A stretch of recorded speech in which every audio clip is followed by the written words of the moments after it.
E o SUS vai ampliar o cuidado com a saúde da mulher. Duas novas opções de tratamento hormonal para endometriose passam a fazer parte da lista de medicamentos oferecidos na rede pública. A mudança promete beneficiar milhares de brasileiras que convivem com dores intensas e dificuldade para engravidar. Tiago Noronha tem mais detalhes para a gente. A endometriose é uma doença que atinge milhares de mulheres em todo o Brasil, provocando dor pélvica, menstruação intensa e, em muitos casos, a infertilidade. Só para você ter uma ideia, entre 2023 e 2024, mais de 260 mil pacientes foram atendidas pelo SUS com esse diagnóstico. Agora, o Ministério da Saúde está disponibilizando mais 2 tratamentos hormonais à rede pública. É o tratamento com o DIU, com levonorgestrel e também o anticoncepcional desogestrel. Para entender melhor como é que essa medida vai melhorar, o que é que isso muda na prática, a gente vai conversar com o Dr. Leonardo Bezerra, ele que é ginecologista e professor da Universidade Federal do Ceará. Professor, explica para a gente como é que a inserção desses 2 tratamentos hormonais, eles melhoram o diagnóstico, enfim, o tratamento dessas mulheres aqui no país. Bom, esse tratamento ele já existe para a endometriose há muitos anos e, na verdade, a grande revolução é o reconhecimento do Ministério da Saúde do uso desses dispositivos para a endometriose.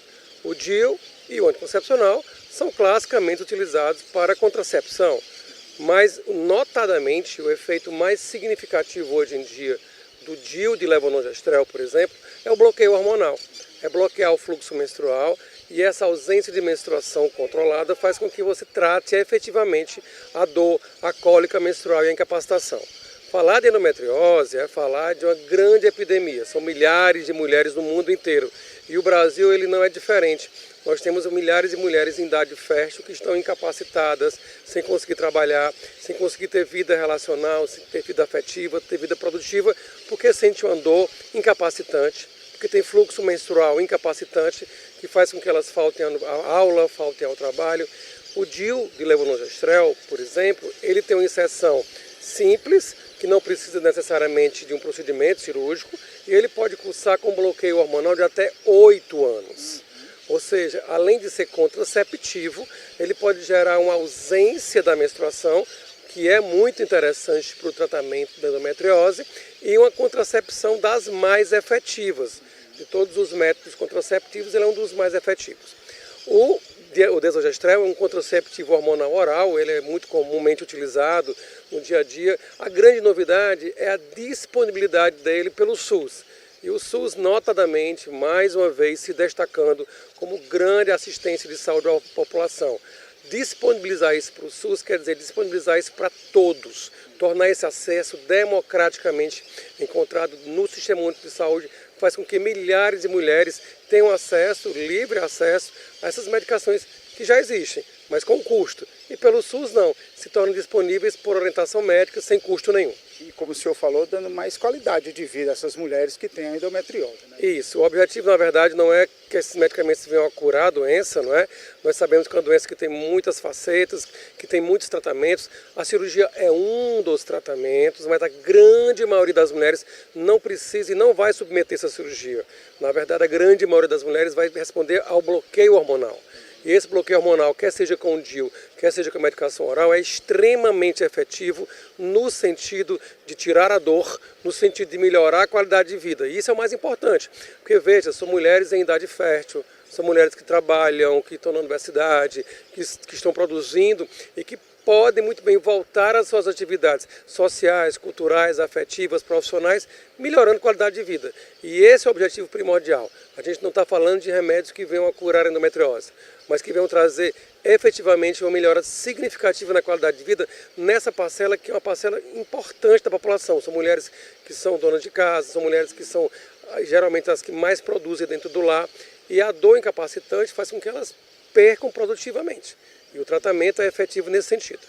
doutor, falando especificamente sobre essa doença, né, a endometriose, enfim, é uma doença que atinge milhares de mulheres aqui no Brasil. Esse é o tipo de tratamento que já é feito aqui no Brasil, e como é que isso significa, né, assim, os estados a partir de agora têm que, enfim, quais são os sintomas, né, que as mulheres sentem, e quando procurar um especialista médico, né, um ginecologista, para fazer o diagnóstico? Olha só, a endometriose ela comete 15 a 20% das mulheres dos 18 aos 50 anos, ou seja, o que a gente chama de fase reprodutiva da mulher. A fase em que ela pode engravidar, ter filhos e, coincidentemente, a fase mais produtiva do ponto de vista social e econômico, não é? E essa doença ela é tão incapacitante que ela faz com que milhares de mulheres, por exemplo, perdam atividades escolares, percam emprego, porque elas têm dores cíclicas, dores incapacitantes, que durante muito tempo foram subestimadas e consideradas dores menstruais normais, porque nossa avó tinha, porque a vizinha tem, porque toda mulher tem. E hoje em dia o entendimento de que essas dores, quando são incapacitantes, elas não são normais e devem ser tratadas, é a grande revolução.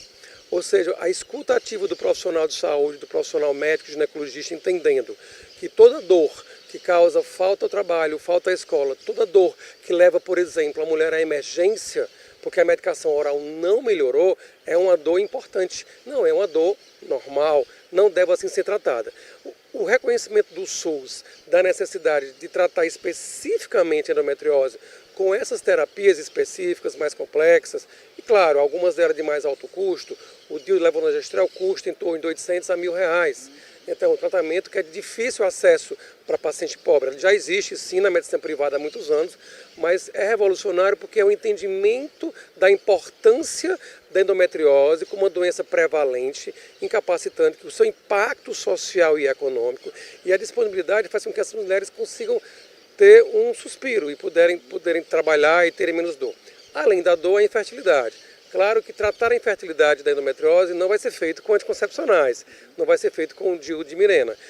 Isso é um outro capítulo, é um outro aspecto que a gente precisa discutir muito, mas o aspecto da dor, da incapacitação, esse sim vai estar muito bem coberto com esse tratamento. Essas mulheres que forem diagnosticadas já podem procurar os postos de saúde ou tem algum prazo? A orientação, na verdade, é que a gente estabeleça uma linha de cuidado, ou seja, cada setor do sistema público de saúde vai ter uma responsabilidade na atenção, no acolhimento e no cuidado. As unidades básicas de saúde, que nós chamamos de setor primário, são a porta de entrada do sistema, onde a paciente vai chegar, onde a mulher vai chegar, queixando de dor, de ciclos menstruais intensos, de fluxo intenso. E é importante que esse profissional da unidade básica de saúde, quer seja ginecologista, médico geral, enfermeiro ou psicólogo, esteja sensível a entender que essa dor não é normal. E que perde-se muitos anos, para você ter ideia, perde-se até 10 anos, desde o início dos sintomas até o diagnóstico, porque a atenção primária não consegue ter sensibilidade. Uma vez a atenção primária tendo essa percepção, identificando os casos graves, essa paciente vai ser encaminhada para a atenção secundária, ou seja, para o ginecologista ou para aquele médico que tenha uma visão mais específica. E ele só vai chegar na atenção terciária, ou seja, na cirurgia ou nos tratamentos de alta complexidade, se a rede primária e secundária, através do medicação oral, do desogestrel, do Mirena, não conseguir debelar os sintomas e não conseguir dar qualidade de vida. Então, deste modo, a procura inicial é pela atenção primária, é você, mulher que tem dor, que sofre com cólicas menstruais excruciantes, procurar o seu médico da unidade básica de saúde, o clínico geral, o ginecologista do posto de saúde, para que ele tenha essa percepção e sensibilidade. E só haver necessidade de encaminhar, por exemplo, para um hospital como a Maternidade Escola de Chateaubriand, que é um hospital de altíssima complexidade, os casos mais difíceis, que na verdade na endometriose são cerca de 20 a 30%. 70 a 80% dos casos vão ser acolhidos e tratados na atenção primária e secundária. E daí a grande evolução do SUS. A gente disponibilizar esses medicamentos na atenção primária e secundária vai ser a grande virada de chave para essas mulheres. Porque hoje em dia, por exemplo, nós temos o Mirena na atenção terciária para alguns casos de sangramento anormal. E tê-lo agora para endometriose na atenção primária é, de fato, revolucionário para essas mulheres.